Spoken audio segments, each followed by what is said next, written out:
Chief Justice Roberts, President Carter, President Clinton, President Bush, President Obama, fellow Americans, and people of the world, thank you. We, the citizens of America, are now joined in a great national effort to rebuild our country and restore its promise for all of our people. Together, we will determine the course of America and the world for many, many years to come. We will face challenges. We will confront hardships, but we will get the job done. Every 4 years, we gather on these steps to carry out the orderly and peaceful transfer of power. And we are grateful to President Obama and First Lady Michelle Obama for their gracious aid throughout this transition. They have been magnificent. Thank you.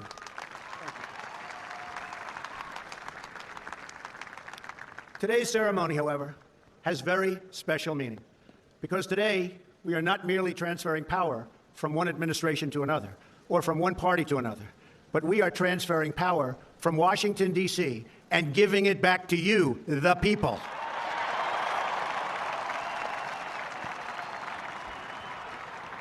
For too long, a small group in our nation's capital has reaped the rewards of government while the people have borne the cost. Washington flourished, but the people did not share in its wealth. Politicians prospered, but the jobs left and the factories closed. The establishment protected itself, but not the citizens of our country. Their victories have not been your victories. Their triumphs have not been your triumphs. And while they celebrated in our nation's capital, there was little to celebrate for struggling families all across our land.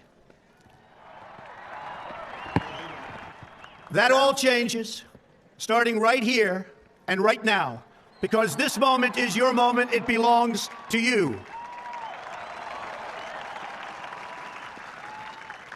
It belongs to everyone gathered here today and everyone watching all across America. This is your day. This is your celebration. And this, the United States of America, is your country.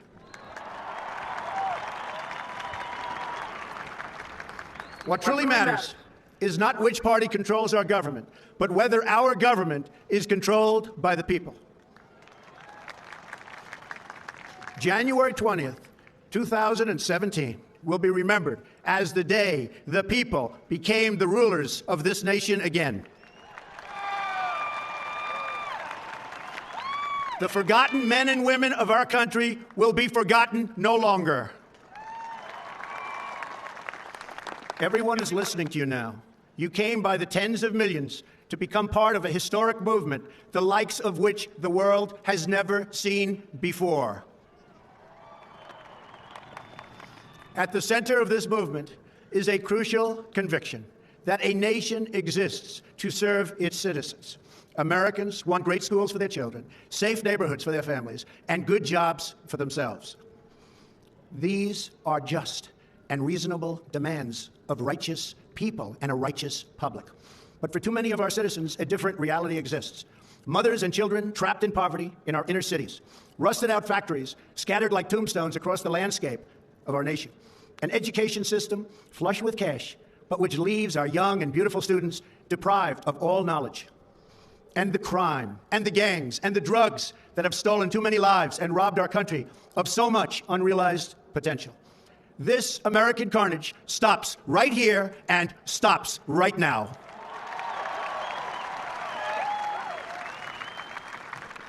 We are one nation, and their pain is our pain. Their dreams are our dreams, and their success will be our success. We share one heart, one home, and one glorious destiny. The oath of office I take today is an oath of allegiance to all Americans. For many decades, we've enriched foreign industry at the expense of American industry, subsidized the armies of other countries while allowing for the very sad depletion of our military. We've defended other nations' borders while refusing to defend our own, and spent trillions and trillions of dollars overseas while America's infrastructure has fallen into disrepair and decay.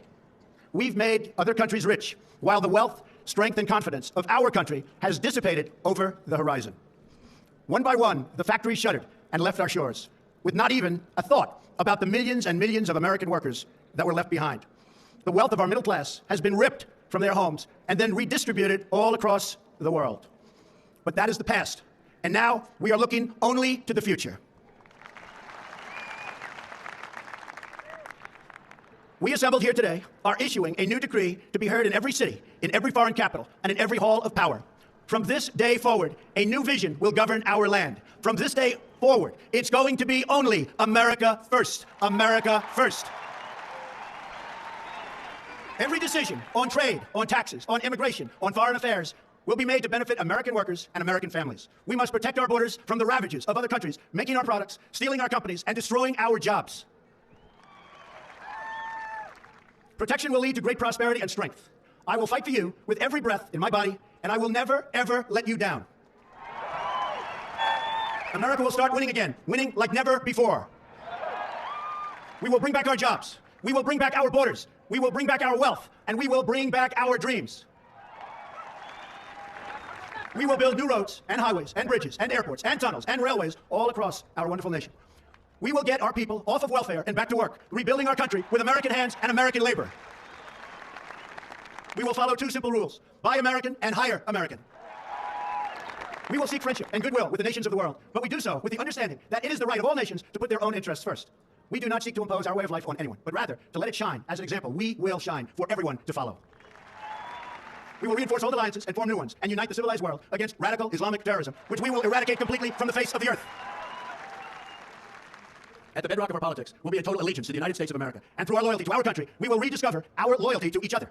When you open your heart to patriotism, there is no room for prejudice.